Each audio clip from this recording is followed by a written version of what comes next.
What is goody, everybody? Finally, the Clippers got the W, and it was nothing other than the Utah Jazz. So somehow, I guess the Clippers always finds a way to beat the Utah Jazz, especially when crunch times wouldn't matter. Shout out to T-Man for that, but yo, this was a pretty beautiful summer league to see because oh my goodness, like the Clippers, um, like the first half, it was a pretty like competitive game. Like score was not too off and everything. Third quarter, Utah Jazz took control a bit, but then late third quarter, fourth quarter, Clippers started to gain a whole entire freaking momentum. It was just nothing but flames. Clippers was just scoring at all aspects. Um, and the Clippers just ultimately won the game. It was pretty beautiful. Um, our turnovers could still be definitely worked on. We did turn the ball over decently too much, but we still we still managed to pull out the W, and it's pretty beautiful. And also, we did play against the Johnny Juzang, the guy from UCLA who went crazy. I know a lot of casual Clippers fans who wanted him, but I mean, if we're being real, why would you want Johnny Juzang? Like, not saying he's a bad player, he's a good player actually, but he's a shooting guard, and he's a wing, and it would just cause a fat logjam. Not a good idea. Not a good idea. Glad we went with Diabate, but sucks Diabate and Preston got hurt. But oh my goodness, oh my goodness.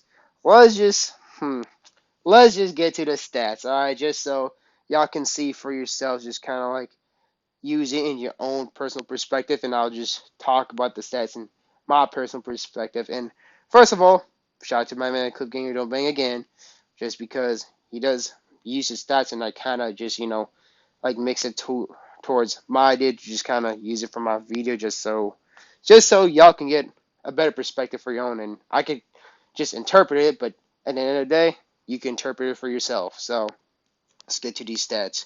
So the Clipper stats. First of all, my goodness, Brandon Elliott Boston Jr.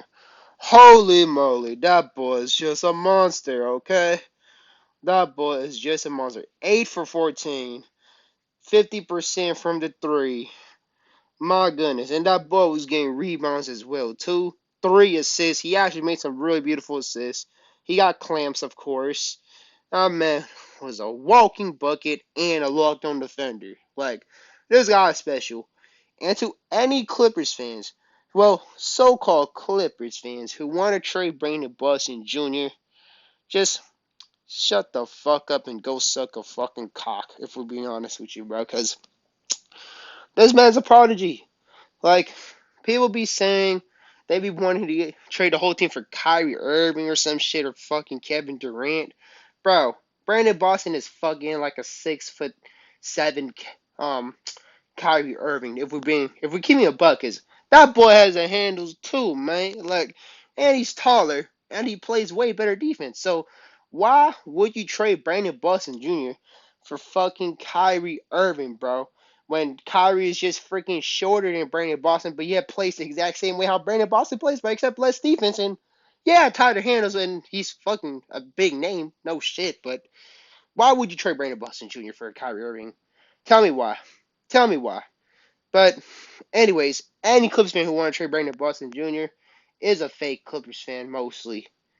I'm fully convinced. And one dumbass motherfucker wanted to trade Brandon Boston Jr. for Kemba Walker. Like, boy, just shut the fuck up, bruh. I would rather, I would much rather suck a hobo's like 10 toes rather than to see Brandon Elliott Boston Jr. get traded to another team. Like, just shut the fuck up, whoever wants to trade Brandon Boston Jr. Like, honestly, fuck, this guy's special, man. Like, he's like a 6'7" Kyrie Irving, or Tracy McGrady, or a freaking Paul George, or fuck, he's Kawhi Leonard with better fucking handles. Man, this was special, man. Like, like I said, I'm gonna keep putting my foot down on the brakes on how against I am trading Brandon Boston Jr. I'm not trading Brandon Elliott Boston Jr. even if it's for Giannis Antetokounmpo himself. And Giannis is one of the players that I really mess with heavy. One of my favorites actually, but I'm not trading Brandon Boston Jr. for him, alright? Because this man is special. This man is special. Like, fuck, I'll tell you another thing, how against I am trading Brandon Boston Jr. I'm so against trading Brandon Boston Jr. that I would much rather let the Lakers get Kyrie Irving for free than to trade Brandon Boston Jr. to get Kyrie. That's how against I am trading Brandon Boston Jr. So, any of y'all disagree? Go ahead, disagree. I couldn't care less. More algorithm for me, but I'm not trading Brandon Boston Jr. no matter what. Dude is special. He's definitely bound to be a star. He's like an SGA back in 2018, but who knows, maybe even better because that boy has tighter handles. Ooh, that was just beautiful. Just beautiful. Now, next player, Jarrell Brantley. He did his job. Did pretty solid. He managed to get some really good, beautiful cuts. As you can see, 3 for 6. He plays his role. Just gets the job done. Pretty solid. Um, he did have some turnovers, but I mean, nothing too bad. His rebounding is pretty solid too. He could be like a solid player to an extent, like, or maybe he could just be a really good G League player. But he did his job. He's nothing too crazy, but he's just a role player that gets good timely cuts. Solid stuff. Reggie Perry, man, Reggie Perry, he had some good games, but not this game. He went 1 for 8 from the field goal, which is not as horrible for a center. I'm not gonna lie to you, but I mean, like, he is kind of an undersized center, so that would kind of be excusable. And he did shoot, my bad, but he does shoot a lot of threes, but he doesn't really make it. But you can tell he could kind of shoot threes because when he shoot threes, it doesn't look way off. But I mean, um, he could be possibly crack into the NBA rotations in any other team, like if he really develops more. But like, it's just he right now he's pretty raw to an extent, and like he is, I don't know, like he's like, hmm, he's kind of like in the other side, undersized type of spectrum. But again, maybe I'm tripping because I did see Taco. We did play against Taco Fall, so he may have been looked undersized, but may not been undersized. But he just one of those tweener types of big men. Like sometimes they could be good, like a Robert Williams, or it could be a tweener, like it's a bad thing that they just they don't really play their role, but like they just shoot a lot of threes, but they just couldn't connect. So yeah, Perry he had an off game, 12% from the field goal, and he just really couldn't do too much, but it happens. And then my beautiful J Scrub. This time he did his thing. Like a decent amount of people, they like to slander J Scrub just because his freaking name, or he just couldn't make shots.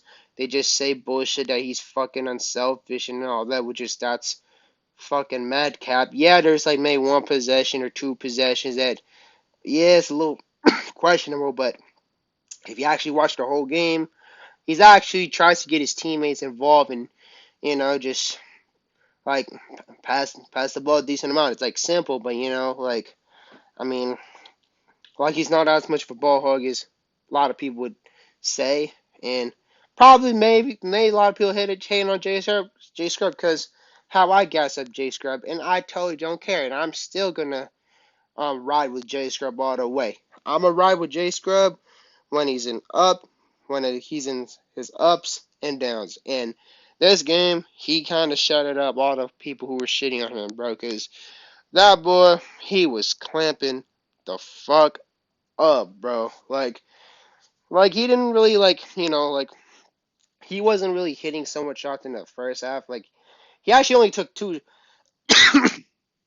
He only took like two shots which is contrary to all the people saying, "Oh, he's a ball hog" or some stupid shit like that. But I mean, but then he kind of like, my bad. But he just pretty much just stomped the foot. He just crushed the Utah Jazz momentum. He was making some. He made 1 3, and then he made some nice, beautiful layups, and and his defense was pretty good. That he actually like boxed the fuck out of Taco Fall, and he freaking just um fucking just stole the ball to fucking Taco Fall, like prevent. Oh, you know how you box out a center, right? Like you prevent the ball from going to it. Like Scrub did that successfully, and that freaking like resulted to Scrub taking the ball and just taking up the transition. I think he skunked the layup, and then someone else took it. I think it was Cam Reynolds. Shout out to Cam Reynolds too. He also did pretty good in this game. But Scrub, man, his defense is pretty tough. I'm telling you. Like this is another guy that I really fuck with heavy. And if y'all hate on Jay Scrub, just like I said, shut the fuck up. Because Scrub, he's legit. He's legit. And, you know, once he's a finished product, he's scary. He's scary. And he's another guy I'm not trading either. Like, he's pretty darn special to me. Like, special to us. Like, this guy is like honestly like a freaking free lottery pick, bro. Because if that guy just went to Louisville for 1 more year, he'd definitely be up in the lottery picks. Dude is special. I mean, to be a fucking 6'6" shooting guard, 6'5" shooting guard, to be able to hold on Taco Fall, I thought that's pretty damn impressive, bro. I mean, he wasn't guarding Fall the whole game, but with the possessions when he's on Taco Fall, he freaking just man did not Taco Fall the possession, bro. Like, hey, I'm telling you, Ty Lue, just play this guy minutes, man. Won't regret it. Yeah, he gets pretty inefficient and shit, but that's just part of a scorer's issue. Like, I mean, Lou Will, man, he has a lot of moments when he just couldn't hit shit. Kobe Bryant, he had a lot of moments when he just can't hit shit. Fucking James Harden, he had a lot of moments when he just can't hit shit. Devin Booker, have a lot of moments that he can't hit shit. So I mean, I don't really want to hear that. Oh, Jay Scruggs just couldn't hit shots just as an excuse to call him trash or everything. Because if y'all actually watch Jay Scruggs from the start to right now, we all know when he gets it going, he's special. He's special. Like Brandon Boston Jr., he's on a whole new level. He's just literally a freaking future superstar or some shit. But Scrub, I see a lot of star potential in him too. Like that boy is like a hybrid of fucking Norman Powell, Bradley Beal, and D'Angelo Russell. Cause special player, man, special player. Now, next player, Xavier Moon. He also got it going as well too. Cause boy, he was horrible in the past 2 games. Like one game he went 0 for 8, which is like especially from a guy like Xavier Moon, that's not the best. But he always did get some timely assists. Like he's just like a pretty simple player that gets the job done. Um, like Xavier Moon's like signature game is like kind of like his mid range, and sometimes it shows. And he did his thing, and he also got 4 rebounds too, which is that's pretty darn impressive. That with his size, um, 6 assists, pretty solid. He's a good like he just replaced Jason Preston because Preston had protocols, and that sucks because Preston is a fairly solid player. But Moon did his thing. Like, yeah, Moon signature shot is like a mid range. Like Jay Scrub shot, his signature top of shot is like more like driving. He's like a really good slasher. Damn, my throat's getting dry. My apologies, y'all, if you hear me cough too much. Um, Keaton Wallace. Keaton Wallace, didn't really do too much, but he is a pretty good G League player because I did see in some Agua Caliente games. I did went to that one game against the Lakers. Keaton Wallace, he does his thing. Like when it matters, but this game it just didn't show, unfortunately. But pretty solid player as well too. Hopefully he gets signed by an NBA team. Best of luck to him. Cam Reynolds, hey, he's showing his flashes too, man. Like this game, he showed it. Like you see, he got a beautiful fat whopping plus 27. which is like it shows. He did hit clutch threes. Um, just pretty solid all around. Smart player. Simple as that. Shout out to him. And he's also a lefty like Jay Scrub too, so that's what's up. Michael DeVoe didn't do didn't do anything bad, just solid 50%. Um, hit 1 3, just just a solid, fairly solid player. Um, Justin Bean, he is a 25-year-old rookie, but he shows flashes that he could be a pretty smart player. He does put a lot of effort on defense, which is pretty good to see. Um, but he didn't really do too much, but he just did solid in general. But man, this is a beautiful game. This was a beautiful game. All right, so now talking about the Utah Jazz. So Johnny Juzang, he went to the free throw a lot. Um, 3 for 15. Um, just trying to be a bucket getter. Balmero's like the only player that actually did really really good. He did have some nice passing abilities, but just couldn't connect. He just hit some shots. 8 for 15, pretty good. Um, but yeah, did his thing. DJ Funderburk, man, that boy fucking elbowed the shit out of Jay Scrub, but yet he got the foul call and Scrub got called an offensive foul, which is what the fuck, but hey, whatever. Um, he essentially just you just not really it. Couldn't really do too much. um, Justin Robinson, um, 2 for 7, nothing too special. Jordan Usher, couldn't really do anything. But the rest of these other players couldn't do anything except for Taco Fall. Like Taco Fall, like I kind of learned on why he doesn't get too many playing time, and that's just because he just kind of fouls a lot, and he got freaking 4 fouls in what freaking 1 quarter and shit. But I mean, he's a really promising player. Like he's a really good defender. He's kind of like he could be kind of like a Rudy Gobert type prototype. I'm not saying he's good as Rudy Gobert, but um, really cool dude. Really good fan favorite. Rightfully so.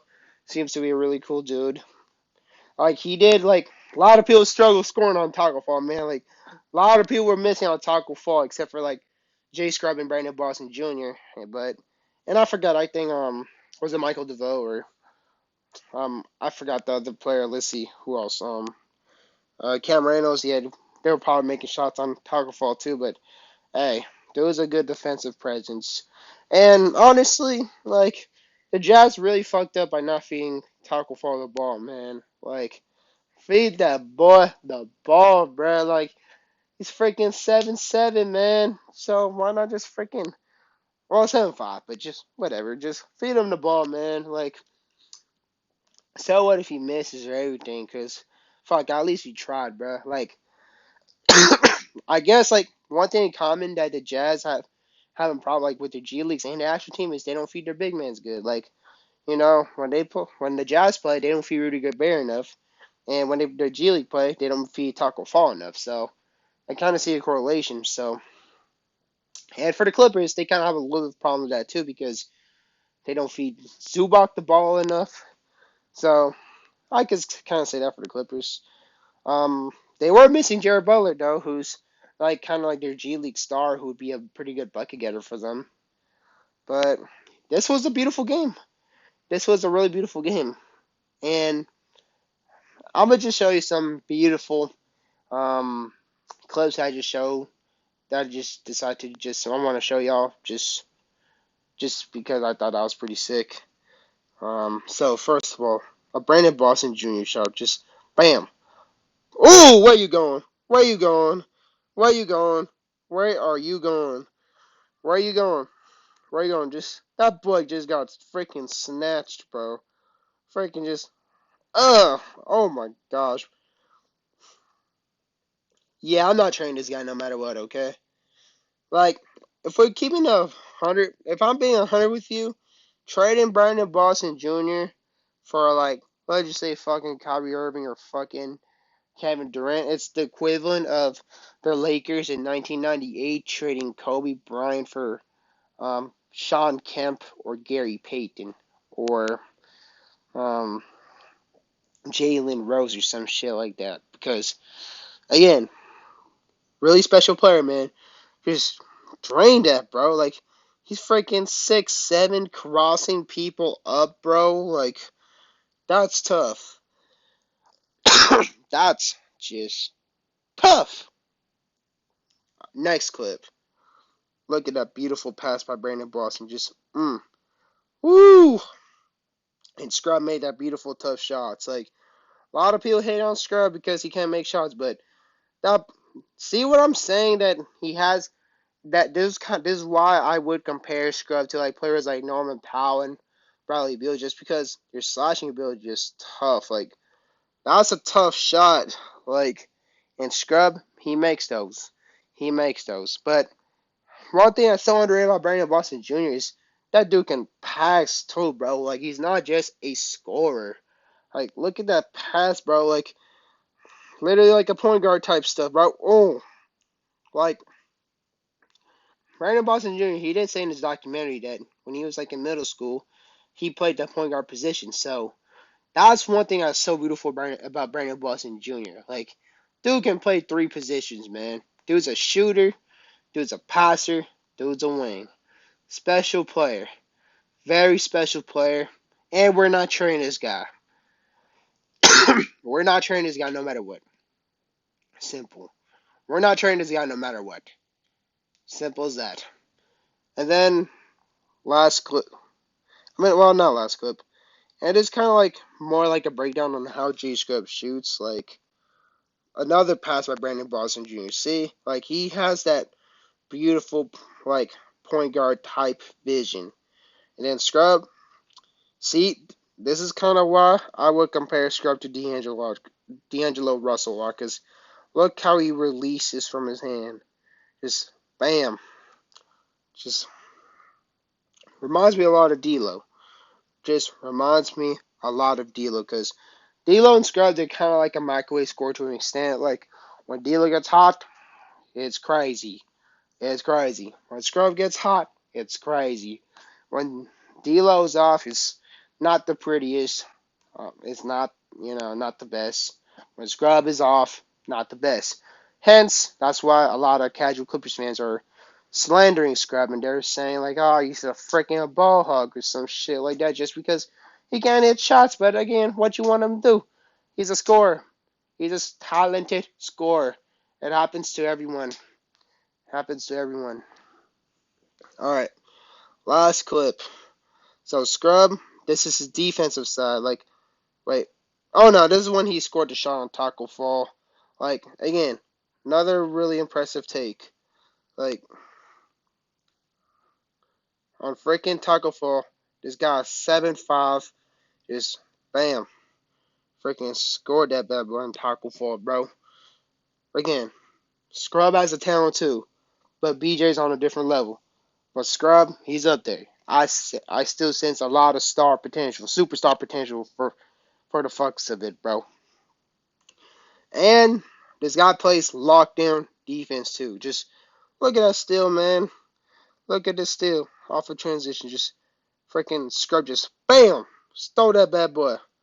Ooh, and then yeah, he missed it, but and then freaking I forgot what's his name, but like he cleaned it up for him. Shout out to him, but yeah, Scrub, his defense is there too. Like I hear some people say Scrub doesn't play defense too. Like, bro, do you even watch the game, bro?